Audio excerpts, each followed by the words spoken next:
Hello and howdy, everyone. I'm here to talk about World War Z. I thought it was okay. I guess I'll give it a 7. It was impressive on a spectacle level. I had a good time in the theater, so I think if I gave it anything below a 7, I would feel slightly guilty. I thought it was worthy of a 7. It's basically about the end of the world, a zombie apocalypse, pandemic, I suppose they would say. Again, threatening the extinction of the human race, and only Brad Pitt can hop around the world and discover the cure for this new disease. It was okay. I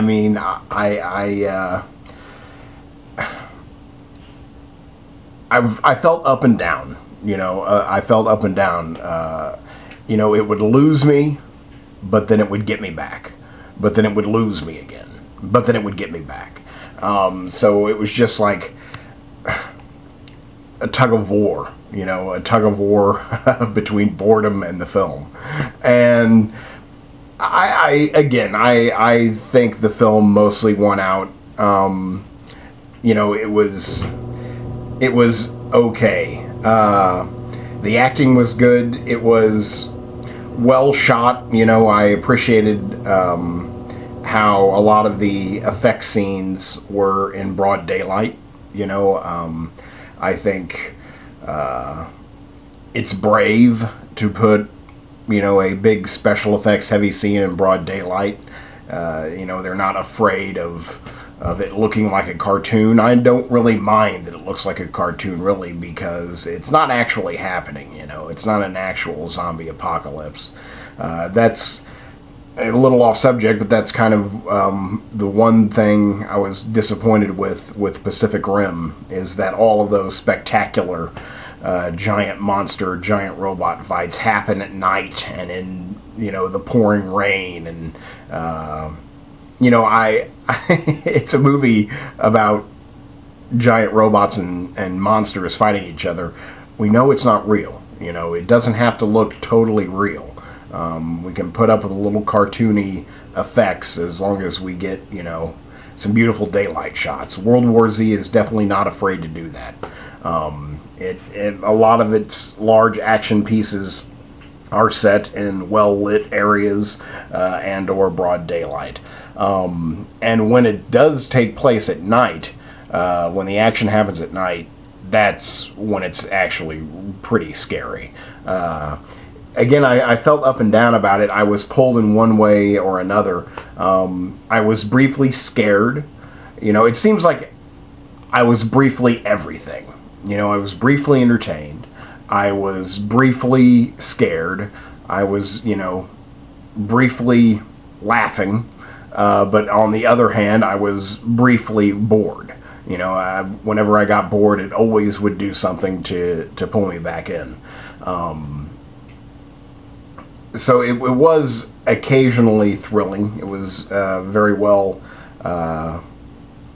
paced, I did feel anxious towards the end. I was, sitting at the edge of my seat a little bit. But then there were times when I thought it was monotonous. Like the whole kind of like second act, where he's just kind of trying to find the source of the virus or whatever. He's basically just getting on a plane,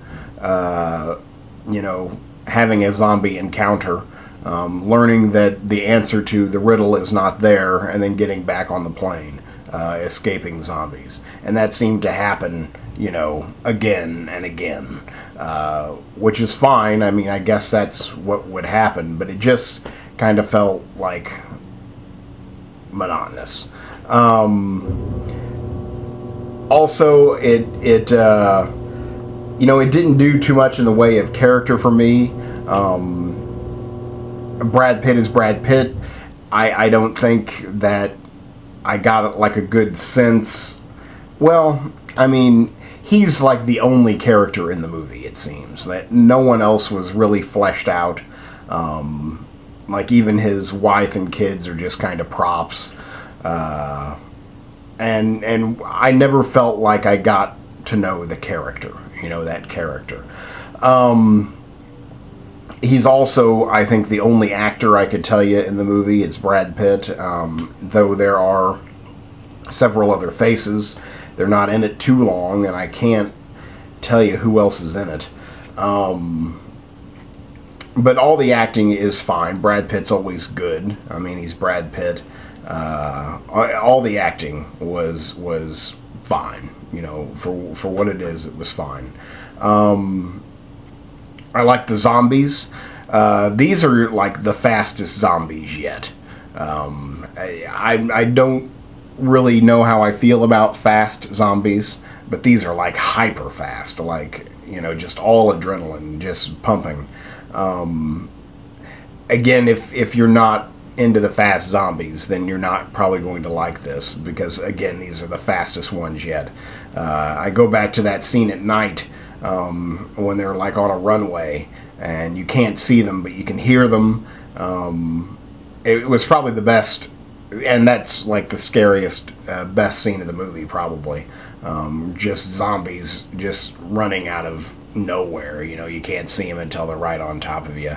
I think it was by far the best scene of the film. But the zombies look good. I thought they were fine zombies. Let's see what else. Directed by Mark Forster, which I think it's very interesting. I think he's just kind of wanting to work in different genres. I think he wanted to kind of make an action movie. For me, I mean, he did Quantum of Solace, the James Bond movie, like 2 movies ago. The middle Daniel Craig James Bond, which I did not really care for. I don't, not that I can remember it. I haven't seen it since the theater. I can't say that I cared for it. He also, is kind of known more for dramas. Let's see, he did Finding Neverland, and what else? Oh, the Will Ferrell movie, Stranger Than Fiction. It seems like he did one other big one, but I'm not remembering what it is. Anyway, he's got an interesting, career going, and this only adds to it. He's talented, At least he is trying different genres and wants to explore. And again, it was well directed. I never was confused. Even in all of the chaotic action, I felt that there was a particular thread that remained true.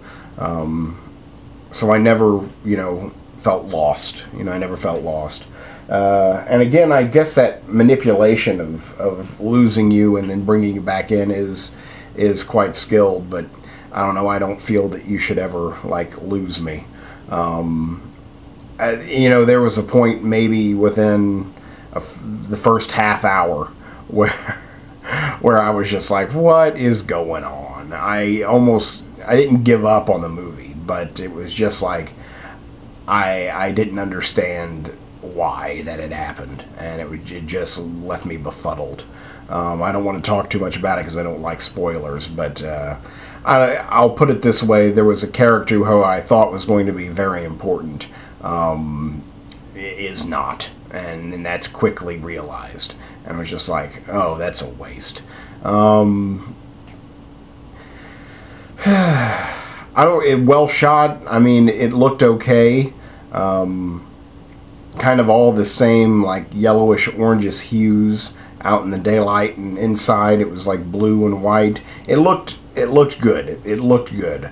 I don't really know what else to say about it. I was just kind of, yeah, okay, about the movie. So it's just that's what I'm trying to convey. It's just oh, it was okay.